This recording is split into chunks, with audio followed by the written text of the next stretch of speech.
So now let us prepare in mind, body, and spirit for our service today.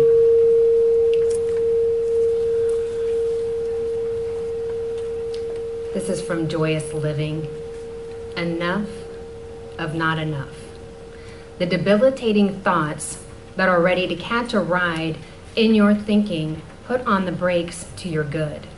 They will steer you into a life of fearful living from scarcity, while the truth is that you live in an abundant universe where you are the channel for its expression. Step beyond the hoax of your limiting story into the soul's vision of what is possible.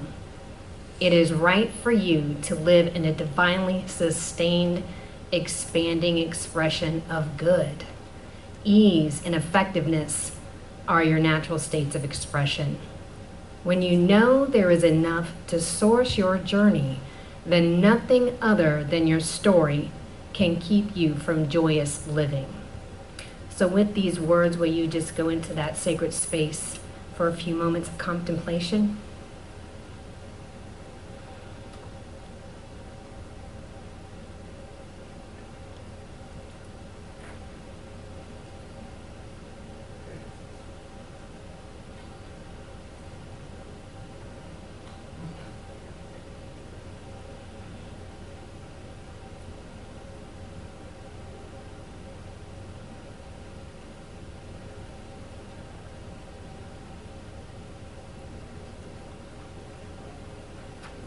So I give thanks for this, knowing that God is absolutely right where I am. Right where I am, God is standing with me, as me, and around me, just as if all of you have come forward to this time together to celebrate by divine appointment, that divine energy of God flows through you and around you and with you. As you feel that love that pulsates throughout your whole entire body, knowing that same energy is the energy of love that cultivates this whole entire service. So I know that it is absolutely in divine order and divine right action. I know that the music ministry is beautiful music. The children and the children's church and the teen church are absolutely in divine order and divine right action. And I know that absolutely right where Reverend Cece is in this moment, that God speaks through her as her. And so we can hear those divine things that we need to take into our own lives. And so I say thank you, thank you, thank you, God, as I release these words into the law. And I know that it is absolutely done. Thank you.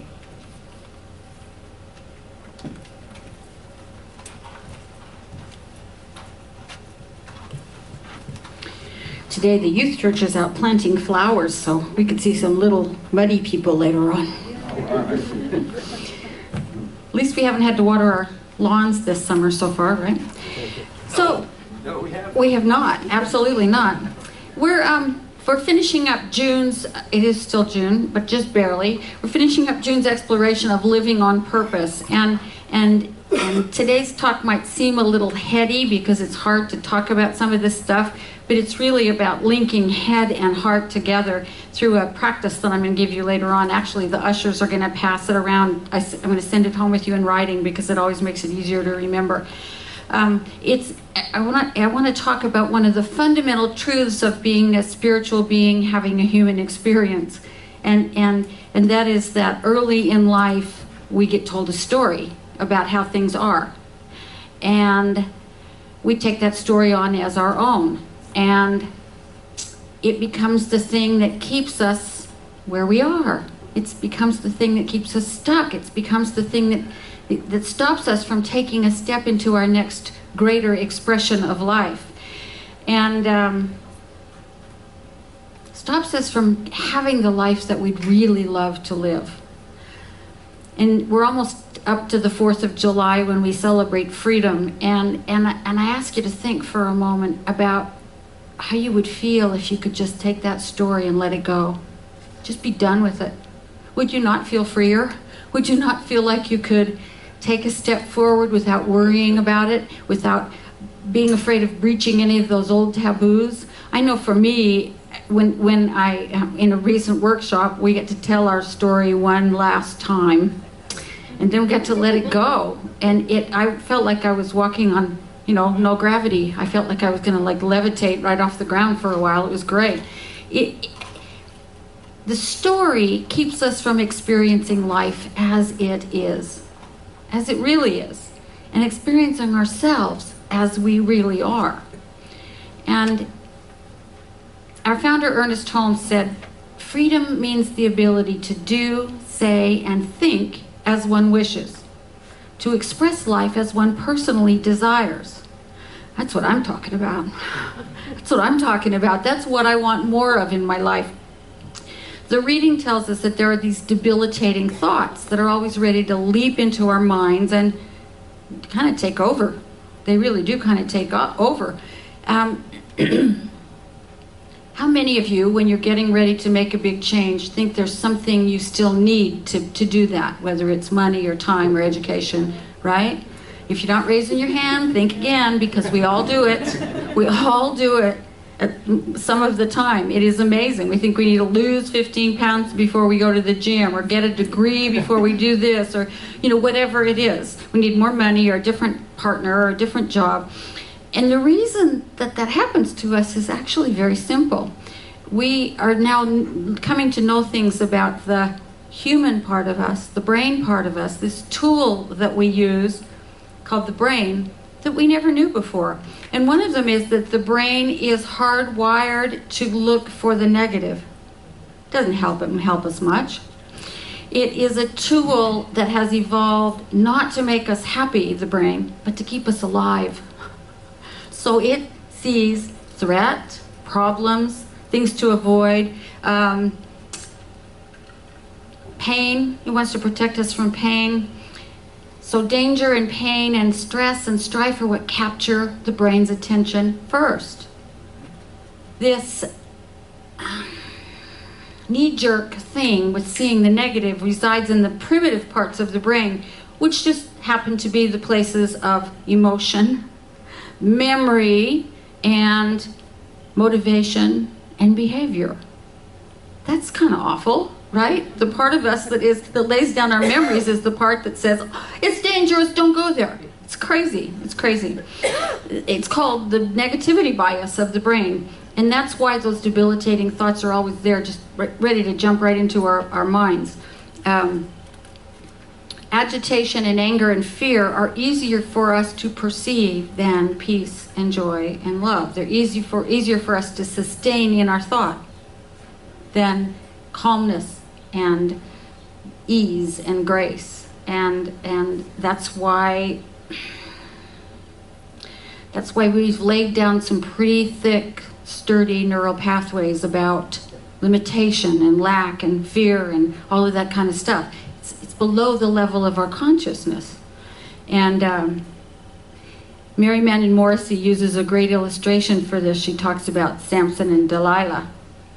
Delilah was wily and sexy and wonderful, and she stroked Samson's hair and said, "I'm just here to protect you, honey. I'm just here to keep you safe." And that's what's going on in there. There is a great truth about it that maybe we don't think about sometimes, though, and that is that we can change it. We can change it. We can, despite the fact that his hair gets cut off, we can strengthen Samson to the point where he says, "Delilah, enough. Enough of you. Get out of my life." Some of us learn to be a little bit more optimistic. We're able to recognize that we're divinely sustained and that the universe is a friendly place, and that makes us freer and happier and more expansive as people. But if you're a pessimist, that's okay too, because you can be optimistic about one thing. You can change this. You can increase your happiness quotient. We all can, and I think that's what we're meant to do, is to be joyful and free and having a good time in life. I want as much of that as I can get. I just read something really interesting the other day about this that I didn't know before. When we develop the brain's ability, when we develop through use of some other parts of our consciousness, when we develop the skills to counter that negativity bias, we get to be more able to see life as it really is. Because life as it really is pretty good, isn't it? Most things are good. Very few things are disastrous. You wouldn't believe that from watching the news, because the news caters to the negativity bias. But really, we're not seeing life accurately if that's where we're looking from, because most of the time life is good. When we practice moving our brains to that other side of the spectrum, we begin to see things more as they really are. Because reality isn't usually scary, it's actually quite nice. It lets us see more and more good. It's already there, it just lets us see it differently. And there is some part of us, no matter where we're looking from, there's some part of us that we might call the soul, or the Atman, or the divine self, or the higher self, or the Buddha nature. There's a part of us that's aware all the time that life is good and all is always well. That part of us knows that, for example, we are a wave on this ocean of life, of abundance, of good, of joy, and that we can really just sort of turn over and float and enjoy it. The negativity bias tries to tell us that every wave is the dorsal fin of a shark, you know. Better get out of the water, better get out of the water. But there's this part of us that knows the water's fine, and we can go ahead and dive in and enjoy it. There are lots of ways to do this. Spiritual practice, especially meditation, is one way. It works wonders in helping us dive a little deeper so we can see there are really no sharks there.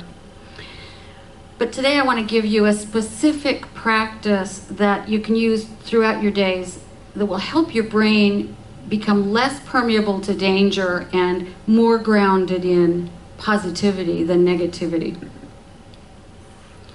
We can, each of us, without a doubt, develop the skills necessary to say, I've had enough of calling myself not enough.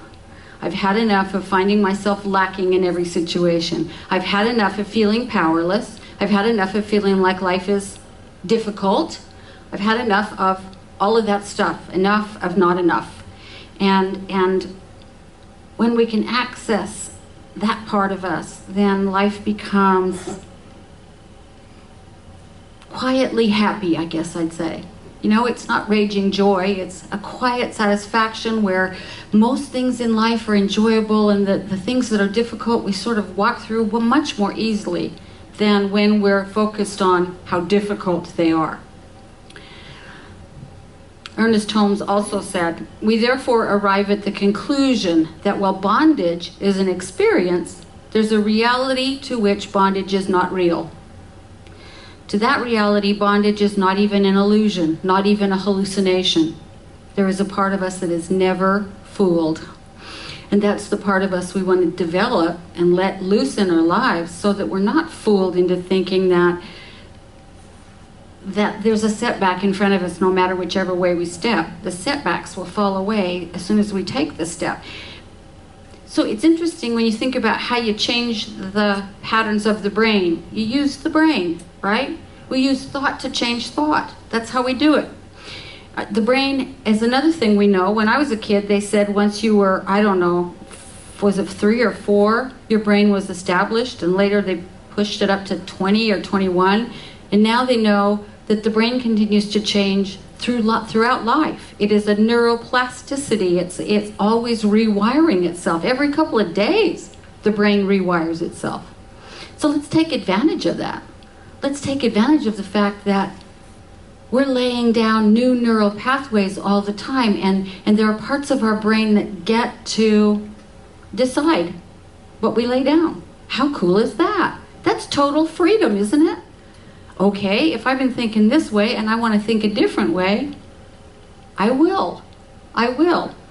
The problem is that we still have to deal with that negativity bias. We still have to know that we're going to see the negative more clearly and use the more evolved parts of our brain to see it differently.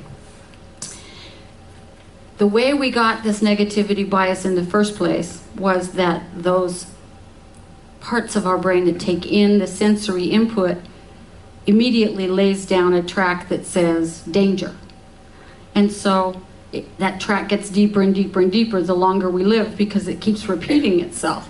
We need a sustained intention then to lay down a new neural pathway. We need a sustained attention to do some practice, to be consistent with it. And we have to sort of give it a little bit of attention.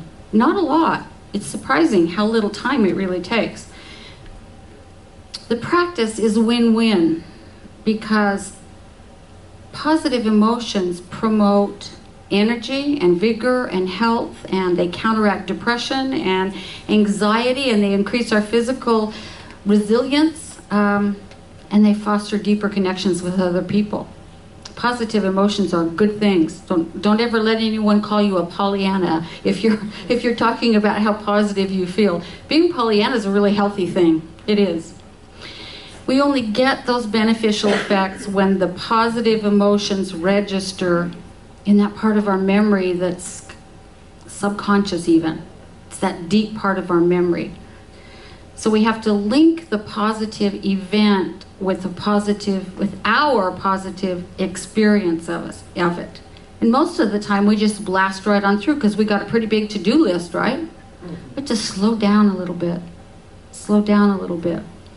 If we don't even notice the positive event we're sitting in, we don't experience it. So the first step is mindfulness. If you're sitting somewhere having a great lunch, the scenery is beautiful, the day is beautiful, and you're sitting there thinking about your headache or your bank balance or your to-do list, you're not there. You're not registering that there's a wonderful person sitting across the table from you, that the sun is shining, the birds are singing, the food is great. You're just not there. So the first thing is to get there. To say, okay, I've had enough of that other stuff. I'm going to stop and feel the pleasure. Feel the pleasure of this moment. Another thing we often do is feel guilty about feeling pleasure.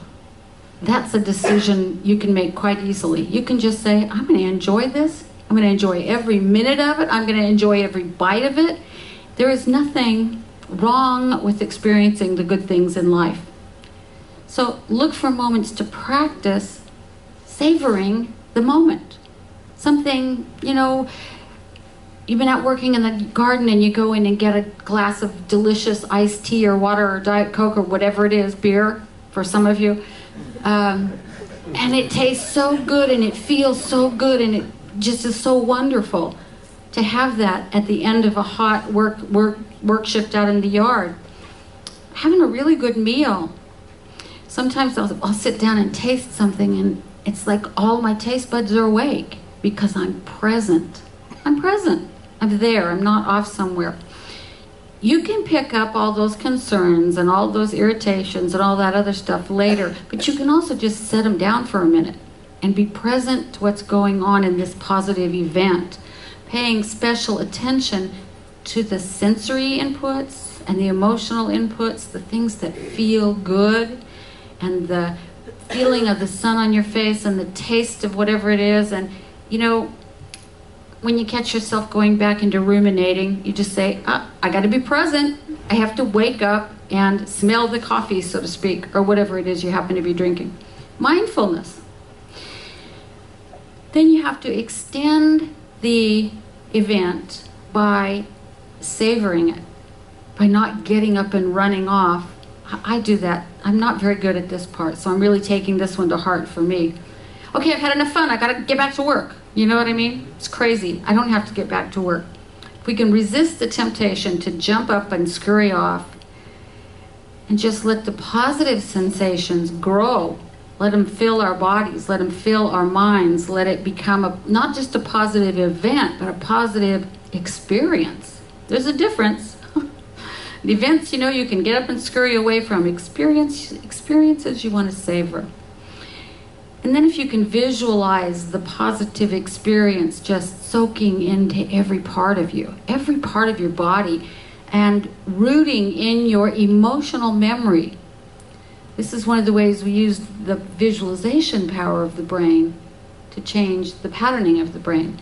It's like rooting in there, sinking into our chest, sinking into our brain. It only takes 20 seconds maximum to fully register a positive memory. It doesn't take long at all. Then the best part, the part I like the best, is to let this positive experience go down and fill any hollow places or scars from old wounds, and just let the positivity fill those up, so that the present positive experience is the antidote to the old negative experiences you might have had. We can actually replace those old feelings of shame and inadequacy with positive feelings. And it only takes about a minute, really. Maybe 5 if you're going to give it some good long lingering and the pleasure of it all. But it really doesn't take very long. We can let the sense of our own strength dispel our old sense of weakness. We can let the sense of our own integrity dispel old feelings of fragmentation. I call this practice heartfulness, because the way I look at heart is that it's the senses, it's the emotions connected with the thoughts. Heartfulness is bringing your whole self to whatever's going on and linking the intellect and the heart. And when we do that, we bring all of ourselves to the situation for 20 or 30 seconds. And then we've let it register in our bodies. So I put those 4 steps on a little sheet that the ushers will pass out. And I would just suggest you keep it with you for a little while and try it for 30 days and see what happens. Because what happens in 30 days is we lay down some really deep new neural pathways. And it becomes much more easy for our brains to follow the pleasure circuit instead of the danger circuit. And it only takes a little bit of time. I promise you'll start to see life more positively, and you'll start to feel better, and you'll start to have more energy, and you'll start to like your life better, and you'll start to like yourself better. Because that positive regard for life registers with that part of ourselves that can't be fooled, that knows that this is what life is really all about. It's really all about being here, standing on God, in God, letting God express itself through us, letting this universe that's full of life be the source of our lives. I want to close with a little reading that I found yesterday. I have no idea who wrote it, but it's really about letting go of our story and stepping into a more joyous life. It's called I Choose. I choose to live by choice, not by chance. To be motivated, not manipulated. To be useful, not used. To make changes, not excuses. To excel, not compete. I choose self-esteem, not self-pity. I choose to listen to my inner voice, not the random opinions of others. And that would be my prayer for every one of us. Because it's really about living consciously. It's really about making choices that serve you. It's really about making choices from your deepest self. It's really about choosing to be awake and to live the largest life we can possibly live. And I think that's what we're here for. So right now, let's just allow our awareness to come into this present moment and into our deepest self. Allow yourself to notice that there is a part of you that is always at peace. There is a part of you that is always joyful. There is a part of you that knows that it's all okay right now and right here. And that part of you is the place that the divine life shows up in you and fills you and overflows as you. Let us remember that there is only one life. There is only one mind. There is only one being in this universe, and we're all parts of it. We're like waves on that ocean. And we rest on it and in it, and we have all of it supporting us. So that right where each one of us is, it's all ocean. And yet the ocean is this vast beingness that we can lean into, that we can tap into, that we can use to support any change we wish to make in our lives. So as we lean into it right now, I speak my word for each one of us. I know that each one of us simply says enough of not enough and moves into a new state of being, a state where everything is enough. And when something seems to be difficult or hampering or too small for us, we deal with it and we move on to the next greater expression of the life that lives itself into the world by means of us, of the goodness that makes itself known in the world by means of us, of the joy that speaks itself into the world by means of us. We simply allow ourselves to grow into bigger vehicles for this life and this love and this joy and this abundance and this peace and this health and this grace. So I know that each one of us joyfully steps into a place of yes, a place of absolutely enough, a place of I love my life. And I know that this is already happening as I speak these words, because I know that the universe, God, intelligence, whatever you want to call that force, always says yes to us, always. So I just give thanks. I give thanks that we are here together today. I give thanks that we are working together to become all that we are already, that we are uncovering together the beauty that lies within each one of us, that we have this place, this community to support us in doing that we have this amazing adventure called life. I just say thank you, God. And I release these words into the infinite law, knowing it's already so. And to anchor and acknowledge this, we say together, and so it is. I am the heart, I am the hands, I am the voice of spirit on earth, and who I am and all that I do is a blessing to the world.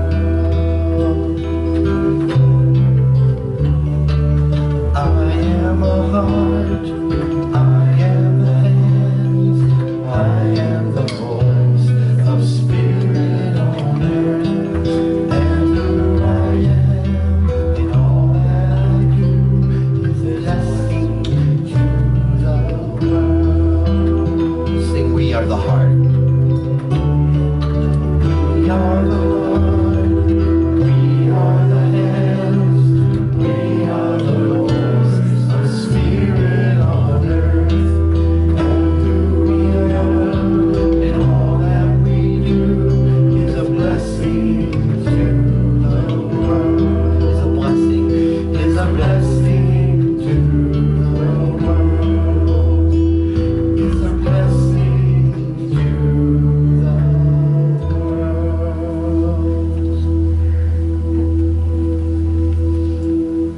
Boy, ain't that the truth. We have an opportunity now to give in support of the work of this community. It's a time that I especially invite you to just take a minute to be grateful for all that you have in your life, for all the blessings that you experience every single day. This gratefulness is the attitude that says yes to more. It says yes to more joy and yes to more abundance and yes to more life. So cultivating gratitude is another one of those really, really good practices that makes us come alive. And if you aren't able to give today, or you aren't giving at the place you want to, please simply just bless the basket as it goes by you. Bless the abundance of this community. Because as we grow in abundance, so we grow out into the community, and we are able to do more, to be more, to shine our light more brightly. And so let us affirm together. Gratefully I give with an attitude of abundance. Gratefully I give with an attitude I know that as I give, so do I receive. And so it is.